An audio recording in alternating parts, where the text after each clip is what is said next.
They're pushing back against cultural relativism, the idea that your truth is as good as my truth. They call it postmodernism. Foucault's to blame. I mean, many people are to blame, but he sort of seems like he encapsulates the problem the most. He would say something like, in a nutshell, power creates truth.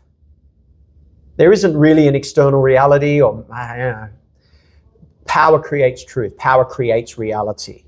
And the thing is, from one point of view, it's a very banal and obvious point, because the powerful always do try to create reality. My 7-year-old daughter, who is immensely powerful, is just constantly bullshitting me to get her way. Oh, no, daddy, no. No, it's not like that. I'm so impressed. Nothing stops her. She has no regard for reality or truth. Nothing stops her. No, daddy, no. You've got to give me the chocolates, daddy, for all of these reasons. And no, they're all against me. My brother did this. And no. So the thing is that people do obviously try to corrupt reality to suit their interests. But the great postmodern mistake is, again, it's a baby out with the bathwater thing. They would then say, okay, there is no reality, there is no truth. Whereas science says, no, there is reality and truth. It's just hard. You just have to be careful. You have to be thorough. You have to be in good faith. And, together through discourse and open discussion, we can get closer to the truth. Whereas postmodernism just mauls the whole thing to pieces. And they did it to attack their enemies. But ultimately, with what I call the postmodern sleight of hand, they suddenly realized, wait a minute, I've just pulled down my enemies by saying there is no truth, So the West, other cultures, they're all the same. And suddenly they realized, wait, I can say anything I want. And as long as I associate myself with the less powerful, I'm completely unaccountable. I can just say anything.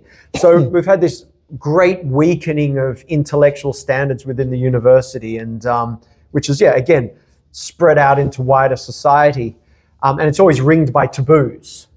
It's always ringed by taboos, because you'd think that the way to defeat the postmodernists is to just argue with them and give them more reasoning and evidence. But no, if you do that, that's proof that you're with the powerful and you must be silenced. So postmodernism is like, to paraphrase Mearsheimer, previous leftist intellectuals from previous eras still believed in reasoning and evidence, but the postmodern intellectual believes that the way you win is by having the only argument.